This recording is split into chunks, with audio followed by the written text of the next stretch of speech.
Bonjour à toutes et bonjour à tous. On espère que vous allez bien parce qu'aujourd'hui, nouvelle rubrique. On va très bien. Ouais, nous on va dire parce que nous on va très bien. Un peu fatigué, mais c'est... Et aujourd'hui, nouvelle rubrique et c'est quelque chose dont on a réfléchi pendant pas mal de temps. On a élaboré le concept et tout, on a tourné ça et on vous le présente aujourd'hui. Ça s'appelle l'interlude culturel. Un nom qui était unanime. Un nom qui était difficilement choisi. Ouais. Bah du coup on a un problème avec les noms donc voilà. Regardez le nez chaud, franchement c'est vraiment un nom pourri à l'origine. Non donc l'interlude culturel tout simplement, on avait envie de parler un peu d'autre chose que de jeux vidéo.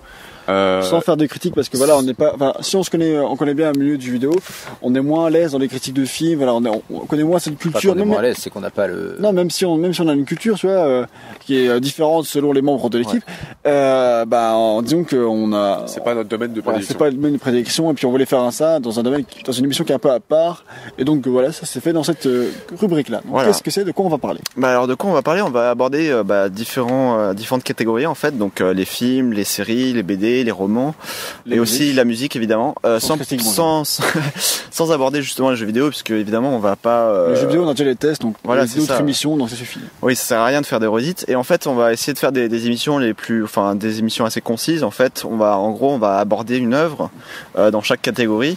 Une ou deux œuvres et justement on va essayer de. En fait, vous allez 3 ou 4. Enfin, ça dépend en fait. Ça dépendra des interludes parce que selon les interludes, il y aura peut-être pas de romans. Enfin, tu vois. Ouais, ça dépend, tu vois. Mais voilà. En tout cas, on essaye de se concentrer sur les choses qui sont relativement actuelles. Sauf s'il y a des coups de cœur. Sauf s'il y a des coups de cœur, des découvertes. Voilà, des grosses on a envie de découvertes. parler en tout cas. C'est important. Ou des trucs vraiment cultes dont on s'est essayé il y a pas longtemps. Ça dépend. Généralement, ça sera quand même plutôt actuel pour rester dans le film. C'est l'échange et la découverte culturelle dans le sens où nous on fait découvrir parce que par exemple quand on avait fait le live à l'E3 il y a plein de gens qui nous posaient des questions entre les conférences sur qu'est-ce que vous faites par rapport au film qu'on avait vu récemment, peu importe les autres médias quoi. Donc l'idée c'est un peu de partager ces autres médias avec vous et d'avoir vos retours sur évidemment dessus et puis peut-être que vous nous proposiez des choses en échange et qu'on échange à ce sujet-là. Donc l'idée c'est pas vraiment on va donner notre avis bien sûr mais c'est pas l'idée c'est pas de faire des critiques ou des tests ou quoi que ce soit, c'est vraiment de donner notre avis sur des œuvres récentes qui nous ont marqué pour des bonnes ou des mauvaises raisons. C'est un peu de la critique mais c'est pas un test. C'est pas un test donc il n'y a pas de. C'est quand même plus léger que. Oui voilà, c'est quand même bien plus léger, bien plus rapide. Pas de prétention. Et sans prétention. Voilà, c'est ça. C'est accès autour d'un échange. Voilà. Donc j'espère que ça va vraiment vous plaire. Donc en tout cas, je pense qu'on a pris plaisir à tourner tout ça. Et on vous laisse découvrir. Et ça ressortira régulièrement, mais on ne sait pas encore à quelle fréquence pour l'instant, donc on va pas s'avancer. Voilà. Exactement. Voilà. Bonne découverte. Voilà. Suzy, you have to go. Go. Where? Apes! Together! Strong! War, it's not what you want. There must be another way. War has already begun.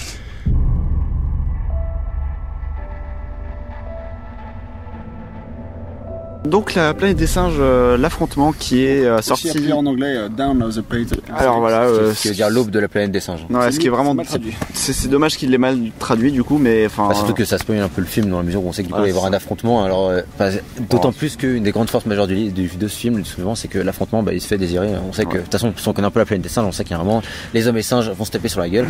Mais là justement le réalisateur donc c'est Matt Reeves, c'est ça je crois. Il a réalisé Cloverfield. Voilà, c'est pas le même que c'est pas même que les origines et du coup il prend vraiment son temps. En ce moment un truc que j'ai vraiment apprécié dans le film c'est qu'il prend vraiment son temps, c'est-à-dire que d'abord tout le début du film il est centré sur les singes, donc c'est-à-dire on va vraiment voir comment ils évoluent, leur mode de vie, etc. Pour le pitch comme ça c'est que après les événements du 1 les singes ont presque totalement dominé la planète. Il y a un virus qui s'est répandu, donc les humains. La planète, on sait pas, mais en tout cas la partie des États-Unis où se passe l'histoire. En fait, parce que genre dans la. On sait que le virus décime la planète, mais en tout cas on sait pas si les singes dominent la planète ou pas. On sait que les singes. En tout cas, il y a beaucoup plus de singes que d'humains, ça c'est sûr et certain. Et que du coup, les humains sont un peu laissés à leur sort. Il y a plus d'électricité, plus rien. Ils ont une ville pour eux, mais voilà, ils sont vraiment. C'est Last of Us. Ça fait pas mal penser à Last of Us, non mais dans le côté survie et tout dans le design et tout de la ville survivante et tout ça. Voilà. Et puis bien sûr les singes qui ont muté grâce aux événements du 1, donc ils sont très très intelligents, tout aussi intelligents que des humains. Et justement du coup on voit leur mode de vie aussi comment ils ont évolué et donc tu vois aussi, ils parlent en langage des signes pour éviter de, parce qu'ils ont tous du mal un peu à parler encore, même ils y arrivent de mieux en mieux, à part César, donc César qui est le héros des singes, et qui est motion capturé, mais il sait prononcer que quelques mots en fait au final, mais lui il sait quasiment parler. Voilà.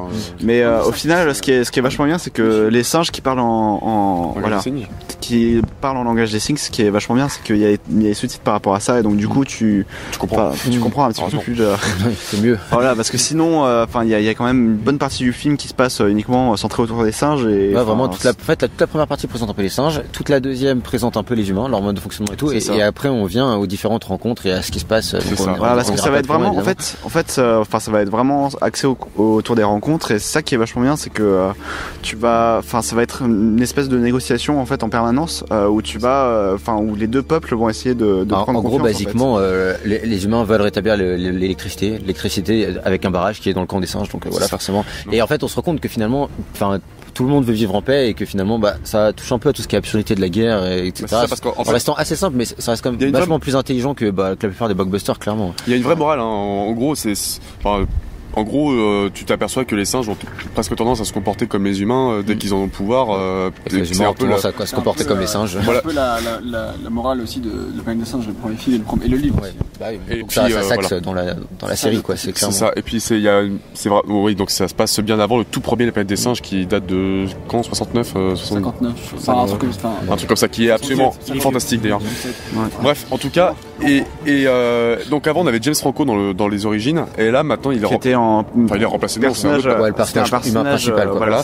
Et là le nouveau personnage, c'est Jason, il est incarné par Jason Clarke, qui a notamment fait un des rôles des frères dans Des Hommes sans loi, pour ceux qui ont vu ce film. De toute façon, le personnage principal des deux films, ça reste Andy Serkis, qui se joue en César, qui est absolument, encore une fois, c'est un de ses meilleurs rôles. Il est absolument incroyable dans tout ce qui est mimique faciale, parce que tout ce qui est mimique faciale. Par contre, Jason Clarke, je trouve qu'il était vachement effacé quand même, comparé. Il a beaucoup moins de présence que James Franco, et même dans le rôle, dans le film, je veux dire, tu rebats un peu les boules. C'est peut-être parce que c'était écrit comme ça aussi. Non, mais c'est comme ça, mais du coup il a pas trop de prestance, et c'est vrai que puis César il est tellement balèze à côté. C'est surtout ça aussi, ça met encore plus en avant. Je trouve malgré tout que c'est un film, franchement j'ai adoré, graphiquement il est époustouflant.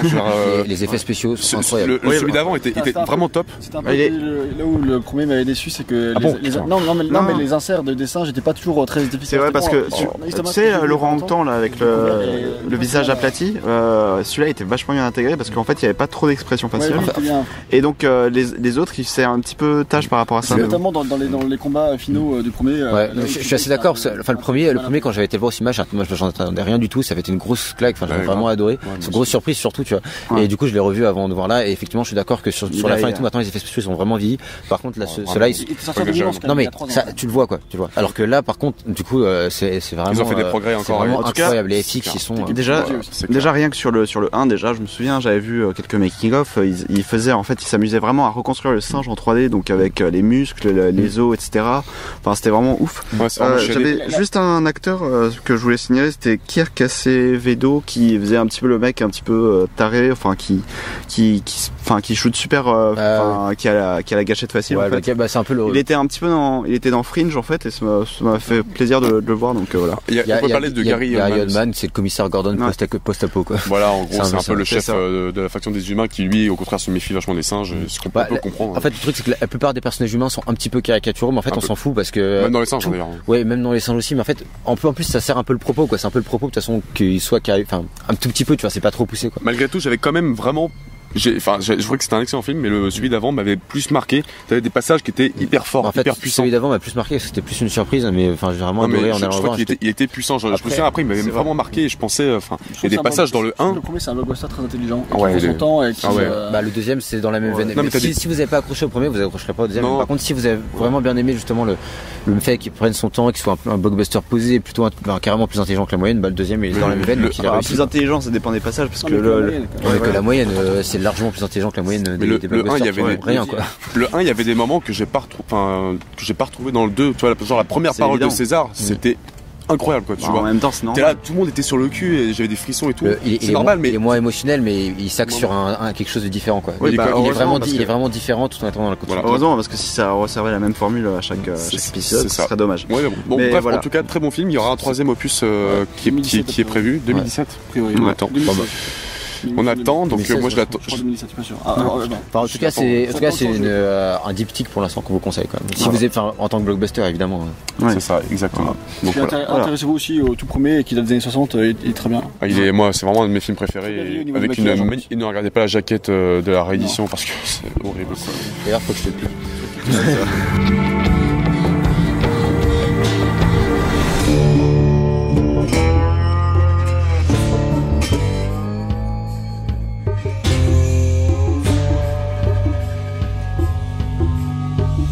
Breaking Bad. Oh oui, cette série est formidable. Ouais, alors moi, personnellement, je suis pas du tout série. Franchement, la seule série que j'ai regardée, c'était quoi, The Walking Dead, et j'ai pas terminé. Et franchement, et après, je me suis lancé dans Breaking Bad et je dévorais la série. C'est-à-dire que genre, tu l'as fini en une semaine et demie, j'avais fait les 5 saisons. C'est un truc de fou. Hein.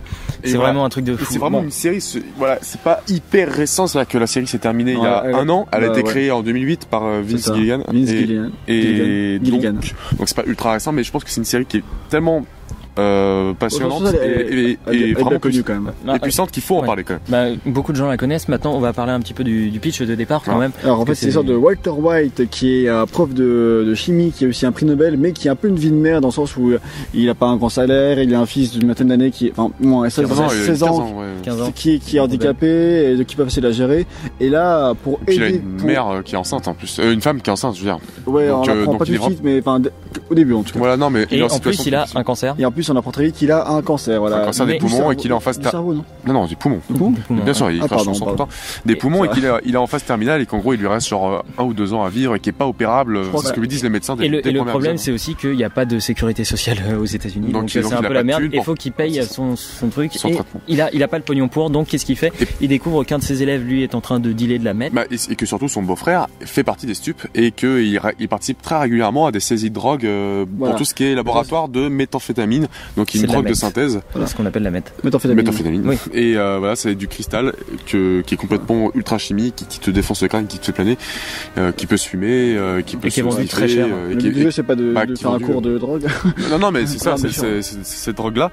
Et donc en fait, son beau-frère fait partie des stupes et lors d'une descente pour choper un peu plus vite, un labo, en gros, juste Walter White assiste à la scène juste pour pimenter en gros sa vie et tombe sur Jesse Pinkman. Qui est un ancien de ses élèves. Qui est un cancre, mais dont Walter White a toujours cru qu'il avait du potentiel, et bon, bref.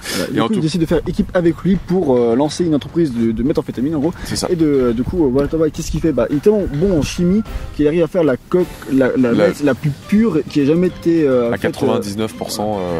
Et donc, un truc apparemment qui se vend super cher et tout. Qui se vend cher et qui te fait planer comme et en fait, n'importe quel. L'entreprise décolle très vite et les saisons s'enchaînent et ça décolle très vite. Tout ça, bien sûr, à l'insu du beau-frère. Et c'est-à-dire que ce qui est incroyable, c'est que il est au plus proche de son pire ennemi en fin de compte. Mais ils collaborent ensemble. Enfin, il se sert de son beau-frère. Et en gros, il mène une double vie. Il mène complètement une double vie. Surtout, en fait, ce qui est à dire, c'est que il arrive dans le monde de la drogue, mais ça c'est pas comme ça. Il y a beaucoup de péripéties. Moi, je trouve que c'est une des séries les plus stressantes que j'ai pu voir de toute ma vie, parce que genre, il y a des moments où il se passe. En fait, Breaking Bad, c'est une série qui est trop déprimante dans le sens où à chaque fois plus t'avances dans la série, plus tu t'enfonces et en même temps tu t'enfonces dans le mensonge. Tu montes en puissance en même temps que tu t'enfonces. T'as quand même une vraie philosophie sur le mensonge. C'est incroyable. Je veux dire, parce que il est incarné par Bryan Cranston, qui est notamment qui a un charisme monstrueux, qui est notamment le père de Malcolm. Donc c'est voilà, il est connu pour ça. Mais il a aussi joué dans Godzilla. C'est un de ses premiers rôles au cinéma. Non, c'est pas du tout un de ses premiers rôles au cinéma. Dans un gros blockbuster. Dans un gros blockbuster. Ah oui, c'est vrai, tu as raison. Dans plein de trucs. C'est le premier rôle que j'ai dit. Bref, et oui, donc. Plus les saisons avancent, il y a 5 saisons en tout. Plus ça monte. 5 saisons. En fait, dont la dernière. En deux. Globalement, les personnages sont quand même vraiment top. Ils sont tous très bien. Est joué par Aaron Paul, qui est exceptionnel lui aussi. Qui est voilà, et puis même les méchants sont top. Je pense notamment à Gus dans la saison 3 et 4, qui est vraiment. Pour moi, peut-être le point faible de la série, c'est peut-être la saison 1 qui met énormément de temps à se mettre en place. Je trouve que c'est la saison qui met. Alors oui, ce qui est vraiment vraiment un peu molle. Il y a beaucoup de gens qui aiment pas cette saison 1. C'est pas que je l'aime pas, c'est que je la trouve un peu molle. Mais il y a des gens qui l'aiment pas du tout. Mais je trouve que moi, je trouve que comme on en parlait, je trouve que c'est la saison qui est la plus humaine, où on parle vraiment du cancer et de la mort et enfin, ça soulève beaucoup de questions et je trouve vraiment très bien cette saison 1. Elle démarre lentement, mais je la trouve vraiment très intéressante. C'est une série globalement qui est vraiment qui est humaine, je trouve, et qui parle de plein de choses qui peuvent nous concerner un jour. En fait, ça parle vraiment de la part d'ombre qui est en chacun de nous, en fait. Comment tu peux l'accepter. Genre voilà, comment au début, il arrête pas. Enfin, pas au début. Genre, ce mec qui dit, il fait ça pour sa famille. En fait, il fait ça pour donner de l'argent à sa famille pour que quand il sera mort, il puisse faire sa famille puisse subsister. Il fait ça part d'une réelle bonne intention. En fait, il fait le mal en se justifiant que c'est pour faire le bien, en fait. Et en fait, petit à petit. C'est le mensonge, c'est s'enfoncer dans le mensonge aussi. Et le mensonge que tu te mens à toi-même, le but du jeu, c'est. Il se convainc lui-même qu'il fait ça pour quelque chose de bien. On n'en dévoile pas, mais en gros, Walter White, on constatera très vite, même au fil de la saison 1, qui commence à apprécier d'être respecté, tu vois. Ouais, c'est ça. Et le mec qui a jamais été respecté toute sa vie, et là, soudain, le respect lui arrive en faisant le mal, en fait. En faisant le mal, et du coup, il se sent vivant, en fait, alors qu'il approche de la mort et qu'il a toujours eu une vie de merde. Donc, c'est genre peut-être les derniers moments de sa vie. A priori, c'est annoncé comme ça. C'est une série qui est pas sans défaut. Qui est pas sans défaut. Il y a des longueurs. Moi, par exemple, dans saison 3, il y a un duo de méchants que j'aime pas du tout, même si il y a une scène que j'adore, mais globalement, je trouve ça hyper cliché et un truc que j'ai vraiment pas aimé. Globalement, des fois, ils en font un peu trop pour faire suspense, des fois, c'est un peu trop appuyé, mais en même temps, ça marche tellement bien.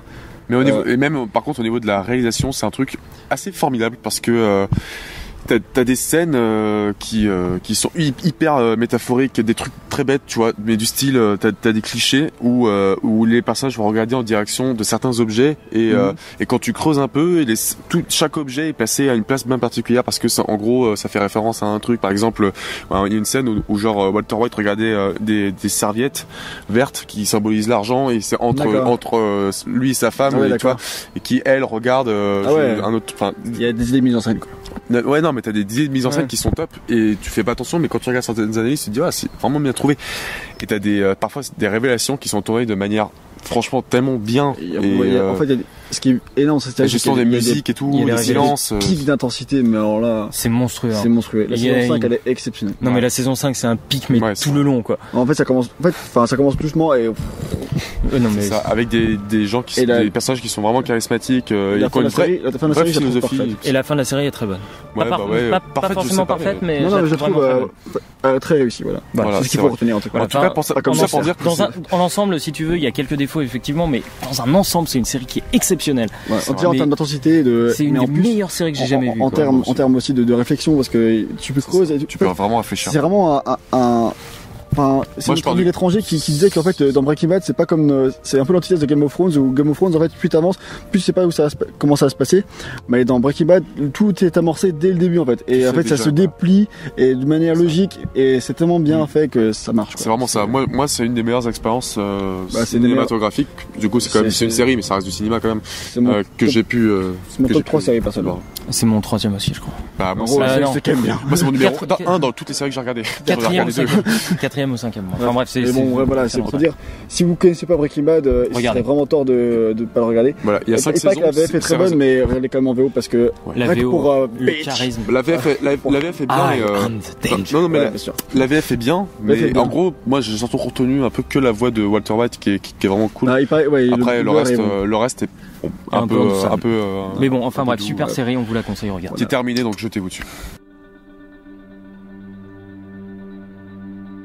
Alors, Nos Jours Heureux, écrit par Gong Ji-young, pardon, c'est coréen, qui est en fait un roman qui est sorti en 2004 en Corée, qui a été traduit en 2005-2006 à peu près aux États-Unis et qui vient seulement de sortir chez nous. Il est sorti donc fin août, aux alentours du 22 août, 2014. Je crois, 2014 effectivement. En fait, ça raconte l'histoire d'une jeune femme qui est une artiste, elle s'appelle Yoo Jong. C'est une artiste, c'est une comme toujours. C'est donc une artiste peintre et aussi une chanteuse. Mais en fait, elle est en mal de vivre. C'est pas parce qu'elle est riche et connue, etc. Elle a tenté de se suicider 3 fois. Oui, en fait, elle est totalement désavouée par sa mère qui la déteste, qui lui dit carrément je sais pas pourquoi je t'ai donné la vie en fait. J'aurais mieux fait d'avorter. Capote. Et en fait, elle a donc tenté de se suicider 3 fois et sa tante Monica, qui est une religieuse, dit l'aide à le faire. Sa tante Monica lui dit bon, écoute, moi je vais t'amener face à des mecs qui sont vraiment dans la mouise. Et elle l'amène en fait dans là où il y a des gens qui vont mourir. Effectivement, c'est le fameux couloir de la mort, les condamnés à mort. Donc en fait, la tante Monica, elle est une religieuse et elle rencontre justement ces futurs condamnés à mort. Les condamnés à mort ne savent pas quand est-ce qu'ils vont mourir. Ils attendent dans le couloir de la mort la matinée où on va venir les chercher pour les pendre. Voilà, parce que c'est la pendaison. C'est un bouquin en fait qui se passe dans les années 1980 en Corée, puisque depuis vers la fin c'est aboli, si tu veux, la peine de mort. La peine de mort. Ouais. Mais bon, par rapport à ce que je vous ai raconté là déjà, le mec en fait, elle va rencontrer quelqu'un qui la demande. Il a entendu chanter en fait l'hymne national coréen et il a envie de l'entendre chanter. Et en fait, ce mec, c'est un gars qui a été condamné à mort parce qu'il a tué 3 personnes et violé une fille de 17 ans. C'est une bonne raison. Ça a été presque majeur. Et donc en fait, elle le découvre, si tu veux, un petit peu comme ça, et elle se dit mais ce mec c'est un connard pas possible. Finalement, au fil des discussions, si tu veux, elle va apprendre un peu à le connaître, à comprendre. Elle s'aperçoit qu'il n'a pas fait ça, en fait. Non, pas que ça, mais en gros, si tu veux, il y a une double narration, c'est-à-dire il y a la narration, celle des cahiers bleus, c'est le mec qui raconte son histoire depuis qu'il est enfant. Il y a un père alcoolique qui le frappe mais jusqu'au sang, tu vois. Et de l'autre côté, il y a l'histoire de la nana en fait qui, elle, de son côté, justement, est en train de vivre sa vie au présent. Il faut quand même être un peu accroché quand tu lis ce genre de roman, j'ai l'impression, parce que ça a l'air. En fait, malgré le mot heureux dans le titre. Ah non, mais c'est pas du tout, c'est un drame, mais. Oui, voilà, c'est ça, mais c'est un drame profond. Et en fait, on s'attache vraiment. Alors, on pourrait dire que l'histoire est vaine finalement, parce que à la fin, bon, sans doute, tu vois, quelque part. Mais. Quand même. Bon, c'est que tu réfléchis pas. Mais. J'ai entendu que t'étais autiste. Mais en gros, l'histoire, la fin, on la devine très très vite. C'est pas le but du livre. Le but du livre, c'est vraiment de créer une relation humaine entre ces deux personnages qui sont pas du tout faits pour s'entendre, parce que lui, il déteste les riches, mais quand il découvre aussi que les riches, c'est pas forcément la nana, elle est riche effectivement, mais c'est pas parce qu'elle est riche qu'elle a trouvé le bonheur dans la vie, etc. Donc en fait, c'est les deux personnages qui vont apprendre à se connaître et qui vont nouer une relation qui est absolument fantastique. C'est un livre il y a un sentiment de sincérité qui se dégage du bouquin. Quand je le lisais, j'avais l'impression que c'était vraiment tiré d'une histoire vraie, tu vois. D'accord. Tellement c'était bien retranscrit. Alors effectivement, on sent quelque part que c'est romancé, on sent que dans l'évolution c'est un petit peu haché, parce que elle dit au bout d'un moment dans le bouquin, il y a 2 semaines quand je l'avais pas rencontré, j'aurais jamais pensé ça, ou j'aurais jamais pensé ça. Si tu veux, parfois c'est un peu gros. Il y a quelques pages aussi qui sont trop dans la métaphore et dans la philosophie, qui sont très lourdes à ce niveau-là. Qui donne parfois un peu dans la branlette, mais c'est vraiment quelques pages dans le bouquin. Le bouquin fait 300 pages, c'est écrit relativement gros en plus, donc ça se lit très très vite. Moi je l'ai bouffé en 3 jours le bouquin, donc pourtant je suis pas forcément le plus gros des lecteurs, mais ça se lit vraiment super vite. C'est très beau, c'est un magnifique voyage en fait qui nous a offert. Il y a pratiquement pas de description, si tu veux. Les décors sont très froids, comme l'histoire qui est très froide. La fin est fantastique. Moi, je connaissais la fin déjà, puisque j'avais lu. Il y a un manga qui est tiré de ça, qui s'appelle Watashi Tachi no Shiawase no Jikan, qui veut dire notre moment de bonheur, en fait. Et en anglais, il s'appelait Our Happy Times, et je l'avais déjà lu en anglais. Donc même en connaissant la fin, si tu veux. Et ça coûte 19€. Voilà. En plus, l'écriture, elle est comment? L'écriture, elle est très classique. Elle est très très classique. Mais tu recherches pas vraiment. C'est une question que je me pose quand je viens lire. Ouais, mais tu recherches pas. C'est clair, en lisant, tu pas vraiment dans la recherche. C'est juste, t'as vraiment l'histoire, et c'est très très très très très beau. Et c'est un livre que je conseille. Par contre, si vous êtes dépressif sur le moment, évitez quand même. Donc pour patienter entre la sortie de Tomb Raider, le reboot, donc Tomb Raider 9, et Rise of the Tomb Raider, ou patienter jusqu'à ce que Rise of Tomb Raider sorte sur PS4 et PC. Enfin bref, pour patienter en gros, Square Enix dans sa grande générosité, et Crystal Dynamics nous propose dans la grande générosité des interludes en bande dessinée. Donc c'est ça. Interlude culturel ou pas? Culturel pas vraiment du coup, pour le coup. Ça a été annoncé très rapidement après la sortie du reboot, et actuellement à l'heure où on tourne ces interludes, épisodes, il y en a 7 qui sont sortis, dont 6 qui forment une histoire à part entière. D'accord. Ils ont été écrits, il y en a d'autres qui sont prévus encore. Ils ont prévu que 4 et le nombre augmente à chaque fois. Ouais, c'est ça en fait. Je sais pas, c'est à se demander, tu vois. J'ai l'impression parce qu'au début, voilà, il y en avait 4 qui étaient annoncés et en gros, il y en a un qui sort tous les mois depuis le mois de janvier 2014, quelque chose comme ça. Et donc, ils sont écrits par Gail Simon, une personne qui devrait ne plus jamais rien écrire de sa vie. Je suis désolé. Et par contre, ils sont dessinés par Daniel Selma, qui je connaissais pas du tout. D'accord. Et j'aime bien son coup de crayon sur la série, même si des fois il est un peu simple ou des fois ça manque de détails. Ouais. Globalement, ça manque de détails, vraiment. En fait, ça dépend des épisodes. Des épisodes que je trouve assez inspirés et il y a des épisodes qui sont beaucoup moins inspirés. Donc chaque tome, c'est à peu près une vingtaine de planches, 24 généralement à peu près par là. Ça coûte $5 chaque, ou alors gratuit sur ailleurs. Mais parce que $5 pour chaque tome, c'est une arnaque monumentale. Ça met à peu près 20 minutes à être lu. C'est en anglais, mais ça requiert pas un niveau d'anglais. C'est combien de pages du coup par Il y a 24, je crois. 20 planches par tome. Un peu plus de 20 tomes par. C'est vraiment hyper court. En fait, c'est pas des tomes, c'est un comics, du coup, c'est pas dans des magazines, un truc comme ça. Ouais, mais tu les achètes par tome, quoi. Ça s'appelle Tomb Raider tome 1, machin. Et donc en gros, qu'est-ce que ça raconte? Il n'y a pas un season pass pour acheter ça. Donc en gros, ça raconte. Donc le 7ème, il est à part parce qu'il commence une nouvelle histoire, donc on en parlera pas. J'en parlerai pas là. Peut-être que j'en parlerai une prochaine fois. Voilà, c'est un nouvel arc scénaristique. C'est nécessaire. Si c'est nécessaire. Donc en gros, qu'est-ce que ça raconte? C'est l'histoire de Lara et de Sam après leurs aventures dans le reboot. Donc au début, c'est un peu chelou. Lara fait des rêves un peu bizarres et puis il y a l'histoire d'artefacts et tout. Puis donc, au début, tu te dis pourquoi pas. C'est un peu chelou. C'est pas inspiré du tout dès le départ, mais bon, tu sais pas trop où ça va te mener, donc t'es un peu intrigué. Et très rapidement, ça devient de la merde. Mais genre vraiment, enfin, c'est sidérant. J'ai jamais vu un truc aussi nul de toute ma vie. Niveau BD. Ouais, même à tous les niveaux. Enfin, c'est incroyable. Genre, ça passe. Donc, en gros, comment ils s'appelaient, les Solari, c'est une grosse organisation de yakuza en fait qui veulent ramener Lara sur l'île pour réincarner leur chef. Mais leur chef, en fait, c'est pas la reine Miko, c'est le mec que Mathius. C'est donc Mathias. en fait, ouais, Mathias. Donc en fait, ils veulent réintégrer Mathias pour que Mathias il réinvoque la reine solaire. C'est en gros, ils détruisent tout le scénario du reboot. Bah déjà, le scénario du reboot était pas terrible, mais alors, enfin, il était pas ouf, tu vois. Voilà, mais alors là, en plus, il le massacre mais ça devient n'importe quoi. Genre, il capture. Enfin, t'as 2 momies qui capturent Sam en pleine ville. Du coup, elle se fait poursuivre. Lara se fait poursuivre par des yakuza qui lui tirent dessus, qui tirent sur les passants et tout. Alors Lara, elle voit un clochard, elle lui vole sa guitare pour taper les yakuza avec sa guitare. Enfin, ça a pas de sens, c'est n'importe quoi. Du coup, Lara, elle retourne sur l'île, tu vois. Tu sais, genre l'île, c'est le truc qui était introuvable par personne. Là, elle prend le bateau, elle y va à Lara, mais elle atterrit sur l'île. C'est un délire. Il a pas tout spoilé là. J'ai lu 2 tomes, il n'y a pas ça. Je résume en gros l'histoire parce qu'il y a plein de trucs annexes de merdique si vous voulez en plus. Donc enfin voilà, c'est déjà le tome Tomb Raider The Beginning qui était un prologue au jeu était. C'est une autre BD ça. C'était une autre BD, il était juste inutile, tu vois. Il était pas nul mais inutile, complètement inutile. Juste un produit commercial, mais là vraiment c'est sidérant quoi. Est-ce que ça vaut le coup de crayon au moins?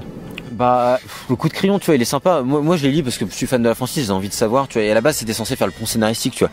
Mais si là, ça fait vraiment le pont scénaristique, mais je sais même pas comment Crystal Dynamics ils peuvent récupérer après ça, quoi. C'est une catastrophe.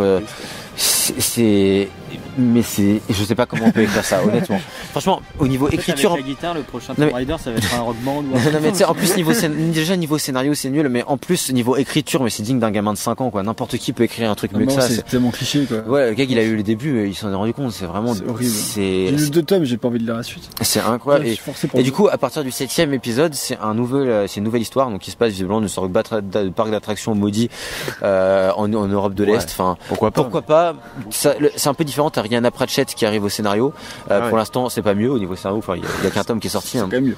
Mais en fait, disons que l'esthétique ressemble beaucoup plus aux anciens Tomb Raider. Donc niveau esthétique, c'est sympa. Et puis pareil, tu sais pas où ça va te mener. Donc enfin, c'est mieux. Genre j'ai mis 4 sur 10 sur Sens Critique, quoi. Genre au lieu de 1, tu vois. Voilà, c'est mieux. C'est mieux, mais ça reste assez catastrophique. Non, mais ça reste assez catastrophique, quoi. Donc pour l'instant, c'est interlude culturel entre guillemets entre 2 épisodes de Tomb Raider, c'est vraiment une tragédie. Et donc surtout ne l'achetez pas à $5. Enfin vraiment, c'est la pire arnaque de tous les temps, quoi. À la limite, si vous voulez voir ce que ça fait, bah, vous savez comment faire. On va pas vous apprendre. C'est bon. Donc voilà, à déconseiller très fortement et un échec monumental, quoi.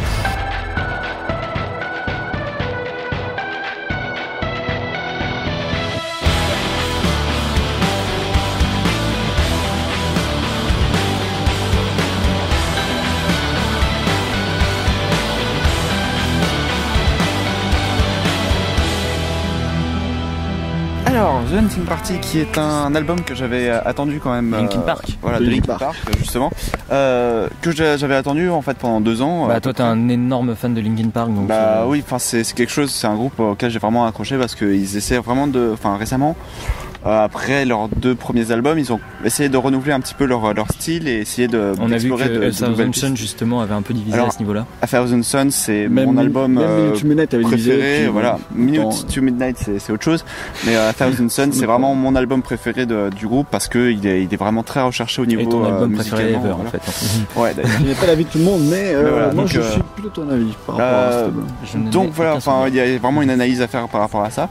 Donc il y a un autre album qui est sorti après, c'était Living Things, qui était pas vraiment terrible. Après il y a eu Réanimation pas Réanimation, Recharge, je crois, qui était une compilation de remix de cet album là. Et là, donc, cette année, The Hunting Party. Et pareil, c'est le premier album qu'ils ont produit eux-mêmes, enfin en tout cas depuis longtemps. Et qu'ils ont produit, qu'ils ont autoproduit parce qu'il n'y a plus Rick Rubin qui était le producteur, le fameux producteur. Non mais il est très très connu dans l'industrie musicale puisqu'il a aidé par exemple à produire des albums comme ceux de Eminem, AC/DC, il y a Metallica, il y a Red Hot Chili Peppers, tout ça, Johnny Cash, Kanye West, voilà. Donc en fait, bref, pour revenir sur l'album. Donc justement, c'est le premier où il n'y a pas justement ce producteur-là, et donc là, ils sont partis un petit peu.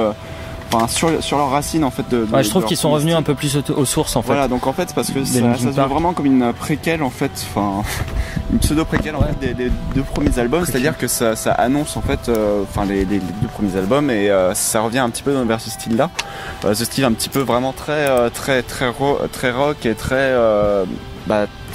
très grave et très qui envoie bien du son. Mais c'est vrai qu'il y a pas mal de musique, notamment Rebellion, qui envoie bien, qui est en featuring en plus, parce qu'il y a quelques musiques. Alors voilà, donc justement, cet album-là va aussi innover parce qu'il y aura des featuring. Donc par exemple avec Tom Morello qui était dans un autre groupe. Il y a des batteurs, il y a des chanteurs d'autres groupes, des rappeurs aussi d'autres groupes. Voilà, Rebellion, il y a une partie rap un peu. Voilà, t'as 3-4 morceaux en fait, t'as 3-4 morceaux avec des featuring en fait. Il y a, pour parler des morceaux, donc le premier single c'était Guilty of the Same, donc qui était vraiment, que moi j'avais trouvé vraiment assez moyen en fait. Je la trouve vraiment plate en fait. Je trouve que c'est pas le premier morceau qu'ils auraient dû mettre en avant parce que Until It's Gone, il avait beaucoup. C'est le deuxième. C'est le deuxième single et je trouve que celui-là il est vachement plus péchu. On retrouve beaucoup plus le rythme, ce qui a fait un petit peu le fait que Linkin Park soit connu désormais, mais c'est pas ma chanson préférée de l'album. Ma chanson préférée de l'album c'est The Final Masquerade, que je trouve vraiment super. Qui est le 3e single d'ailleurs. Donc voilà, ils ont sorti un clip récemment.